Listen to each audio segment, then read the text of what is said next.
Russia's military might grabbed international attention this week after President Putin unveiled the country's new arsenal of nuclear weapons.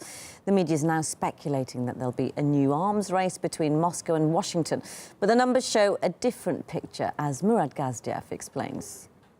The news this week might have seemed a little apocalyptic. Cold War in big, bold letters. Arms race, the pundits squeaked. But then, war always sells best. Several analysts in the West have said this is the declaration of a new Cold War.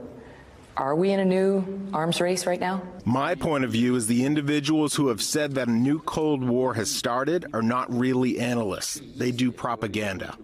If you were to speak about arms race, then an arms race began at exactly the time and moment when the U.S. opted out of the anti-ballistic missile treaty.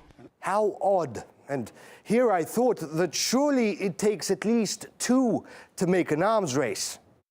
We do not want a new Cold War or a new arms race. Someone's lying. The money tells a completely different story. The U.S. military budget just jumped, no, wrong word, surged from $640 billion to $700 billion in 1 year. And they're proud of it. Arms race, right? On cue, Russia's budget shrank. Well, isn't that anticlimactic? For a second year in a row, no less. The imbalance here is almost funny. The U.S. war budget increased in 1 year by more than Russia spends on its military annually. The Pentagon spends 15 times more, that's 1,500% more on its military than Moscow. Heck, even Saudi Arabia spends more on its military than Russia. And that's not even counting NATO. All allies are committed to increase defense spending as a share of GDP. The direction of travel is clear, but we have to continue to move in that direction. It's a fair demand that all who benefit from the best defense in the world carry their proportionate share of the necessary cost to defend freedom.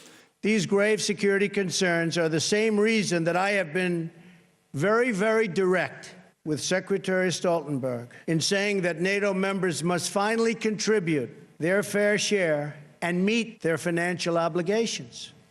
Other nations must be prepared to take responsibility, and that includes more investment in defence. Why is NATO raising military budgets, in some cases doubling them, if its closest competition is reducing spending? I may have been wrong here. There evidently is an arms race, a one-man race, and you obviously don't need two for this tango.